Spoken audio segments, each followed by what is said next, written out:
Perguntas e respostas de O Livro dos Espíritos. Este conteúdo também está disponível em podcast nos links abaixo. Livro 1. As Causas Primeiras. Capítulo 3. Criação. Formação dos mundos. O universo compreende a infinidade dos mundos que vemos e aqueles que não vemos. Todos os seres animados e inanimados. Todos os astros que se movem no espaço, assim como os fluidos que o enchem. Pergunta número 37. O universo foi criado ou existe de toda a eternidade como Deus? Sem dúvida que ele não pôde se fazer por si mesmo, e se fosse de toda a eternidade como Deus, não poderia ser obra de Deus. A razão nos diz que o universo não pôde se ter feito a si mesmo e que não podemos ser obra do acaso, deve ser obra de Deus. Pergunta número 38. Como Deus criou o universo? Por sua vontade. Nada traduz melhor essa vontade todo-poderosa que estas belas palavras do Gênese. Deus disse, que a luz seja, e a luz foi. Pergunta número 39. Poderemos conhecer o modo da formação dos mundos? Tudo o que se pode dizer e podeis compreender é que os mundos se formam pela condensação da matéria disseminada pelo espaço. Pergunta número 40. Os cometas seriam, como se pensa atualmente, um começo de condensação da matéria e de mundos em via de formação? Isso é exato, mas o que é absurdo é crer-se em sua influência. Quero dizer, a influência que vulgarmente se lhe atribui, porque todos os corpos celestes têm sua parte de influência em certos fenômenos físicos. Pergunta número 41. Um mundo completamente formado pode desaparecer e a matéria que o compõe disseminar-se de novo no espaço? Sim, Deus renova os mundos como renova os seres vivos. Pergunta número 42. Podemos conhecer a duração da formação dos mundos, da Terra, por exemplo? Nada te posso dizer a respeito porque só o Criador o sabe, e bem louco seria quem pretendesse saber ou conhecer o número de séculos dessa formação. Formação dos seres vivos. Pergunta número 43. Quando a Terra começou a ser povoada? No começo tudo era caos. Os elementos estavam em confusão. Pouco a pouco, cada coisa tomou o seu lugar, então apareceram os seres vivos apropriados ao estado do globo. Pergunta número 44. De onde vieram os seres que vivem sobre a Terra? A Terra continha os germes que aguardavam um momento favorável para se desenvolverem. Os princípios orgânicos se congregaram desde que cessou a força que os mantinha afastados, e eles formaram os germes de todos os seres vivos. Os germes estiveram em estado latente e inerte, como a crisálida e as sementes das plantas, até o momento propício para a eclosão de cada espécie. Então, os seres de cada espécie se reuniram e se multiplicaram. Pergunta número 45. Onde estavam os elementos orgânicos antes da formação da Terra? Eles estavam, por assim dizer, em estado de fluido pelo espaço, entre os espíritos ou entre outros planetas, esperando a criação da Terra para começar uma nova existência sobre um novo globo. A química nos mostra as moléculas dos corpos inorgânicos unindo-se para formarem cristais de uma regularidade constante, segundo cada espécie, desde que estejam nas condições desejadas. A menor perturbação nessas condições basta para impedir a reunião dos elementos ou, pelo menos, a disposição regular que constitui o cristal. Porque não ocorreria o mesmo com os elementos orgânicos. Conservamos, durante anos, sementes de plantas e de animais que não se desenvolvem senão em uma dada temperatura e num meio propício. Tem-se visto grãos de trigo germinarem depois de vários séculos. Há, portanto, nessas sementes um princípio latente de vitalidade que aguarda uma circunstância favorável para se desenvolver. O que se passa diariamente sob os nossos olhos não pode ter existido desde a origem do globo? Essa formação dos seres vivos partindo do caos pela força da própria natureza diminui alguma coisa da grandeza de Deus? Longe disso, ela responde melhor à ideia que fazemos de sua força se exercendo sobre os mundos infinitos por meio de leis eternas. Essa teoria não resolve, é verdade, a questão da origem dos elementos vitais. Mas Deus tem seus mistérios e pôs limites às nossas investigações. Pergunta número 46. Existem ainda seres que nasçam espontaneamente? Sim, mas o germe primitivo existia já em estado latente. Sois testemunhas todos os dias desse fenômeno. Os tecidos dos homens e dos animais não encerram os germes de uma multidão de vermes que aguardam para eclodir a fermentação pútrida necessária à sua existência? é um pequeno mundo que dormita e que se cria. Pergunta número 47. A espécie humana se encontrava entre os elementos orgânicos contidos no globo terrestre? Sim, e ela veio a seu tempo. Foi o que levou a se dizer que o homem foi feito do limo da terra. Pergunta número 48. Podemos conhecer a época do aparecimento do homem e dos outros seres vivos sobre a Terra? Não. Todos os vossos cálculos são quiméricos. Pergunta número 49. Se o germe da espécie humana se encontra entre os elementos orgânicos do globo, por que não se formam mais, espontaneamente, os homens como na sua origem? O princípio das coisas está nos segredos de Deus. Todavia, podemos dizer que os homens, uma vez espalhados sobre a terra, absorveram neles os elementos necessários à sua formação para transmiti-los segundo as leis da reprodução. O mesmo se deu com as diferentes espécies de seres vivos. Povoamento da Terra. Adão.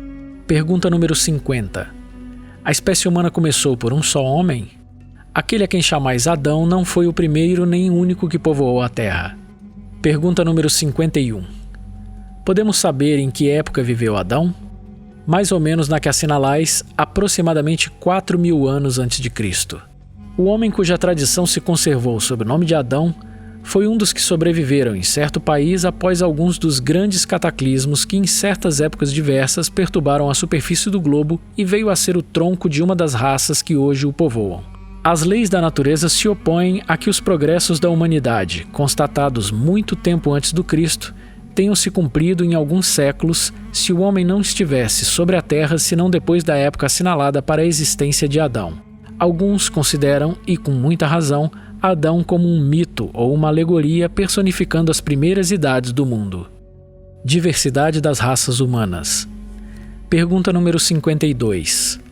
De onde vêm as diferenças físicas e morais que distinguem as variedades de raças humanas sobre a Terra? Do clima, da vida e dos costumes. O mesmo ocorre com dois filhos da mesma mãe que, educados um longe do outro e diferentemente, não se assemelham em nada quanto ao moral. Pergunta número 53. O homem nasceu sobre diversos pontos do globo? Sim, em épocas diversas. E isso é uma das causas da diversidade das raças. Depois os homens, em se dispersando sob diferentes climas e aliando-se a outras raças, formaram os novos tipos. Essas diferenças constituem espécies distintas? Certamente que não. Todos são da mesma família. As diferentes variedades de um mesmo fruto impedem que pertençam à mesma espécie? Pergunta número 54. Se a espécie humana não procede de um só, os homens devem deixar por isso de se reconhecerem como irmãos? Todos os homens são irmãos em Deus, porque são animados pelo Espírito e tendem ao mesmo fim. Quereis sempre tomar as palavras literalmente. Pluralidade dos mundos. Pergunta número 55. Todos os globos que circulam no espaço são habitados? Sim, e o homem da Terra está longe de ser, como crê, o primeiro em inteligência, em bondade e perfeição. Todavia há homens que se creem muito fortes que imaginam que somente seu pequeno globo tem o privilégio de abrigar seres racionais. Orgulho e vaidade.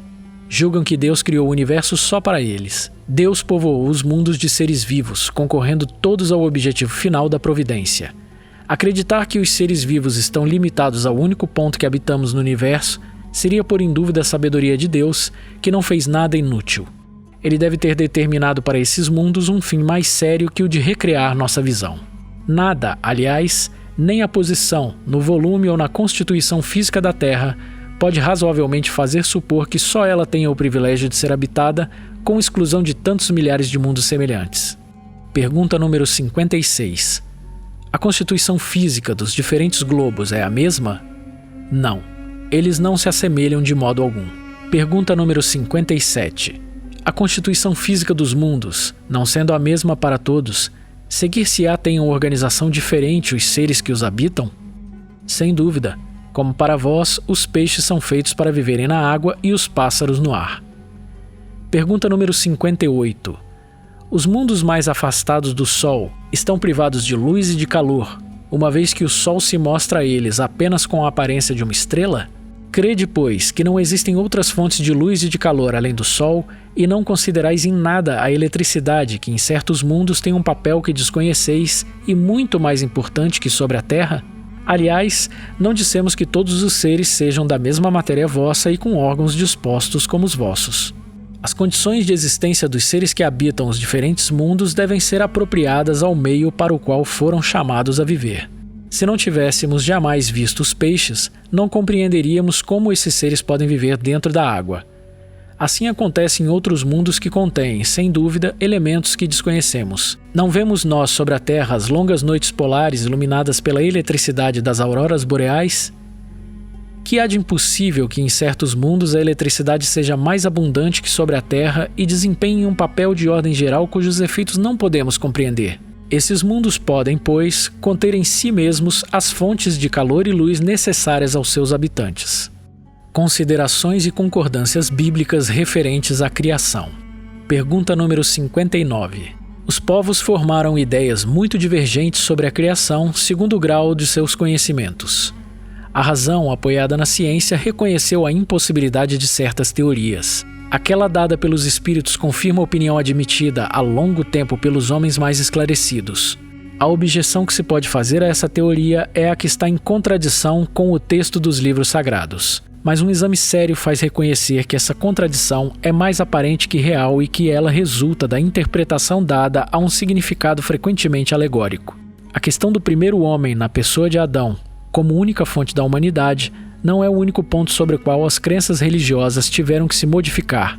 O movimento da Terra apareceu em certa época de tal forma oposto ao texto sagrado que não houve tipo de perseguições que essa teoria não tivesse servido de pretexto e, todavia, a Terra gira malgrado os anátemas, não podendo hoje ninguém contestá-los sem agravar a sua própria razão. A Bíblia diz igualmente que o mundo foi criado em 6 dias e fixa a época em torno de 4.000 anos antes da era cristã. Antes disso a Terra não existiria. Foi tirada do nada.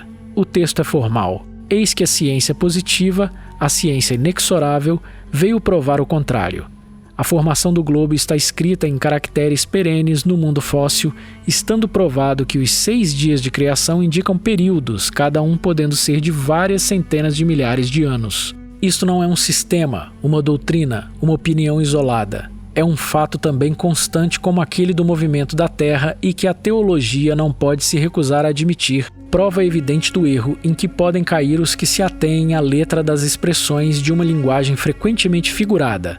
É preciso concluir que a Bíblia é um erro?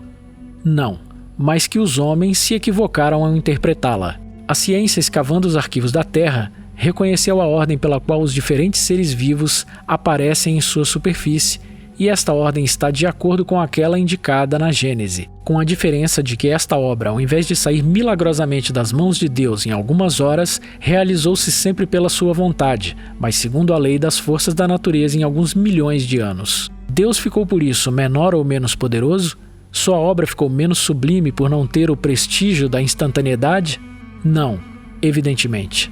Seria preciso fazer-se da divindade uma ideia bem mesquinha para não se reconhecer a sua onipotência nas leis eternas que estabeleceu para reger os mundos. A ciência, longe de diminuir a obra divina, nola mostra sob um aspecto mais grandioso e mais conforme as noções que temos do poder e da majestade de Deus, pela razão mesma de se cumprir sem derrogar as leis da natureza. A ciência, de acordo com isso, com Moisés, coloca o homem em último lugar na ordem da criação dos seres vivos. Todavia, Moisés indica o dilúvio universal do ano 1654 do mundo, enquanto a geologia nos mostra o grande cataclismo anterior à aparição do homem, atendendo que, até hoje, não se encontrou nas camadas primitivas qualquer traço de sua presença, nem de animais da mesma categoria sob o ponto de vista físico. Mas nada prova que isso seja impossível. Várias descobertas já fizeram surgir dúvidas a tal respeito. Pode ocorrer que, de um momento para outro, adquira-se a certeza material dessa anterioridade da raça humana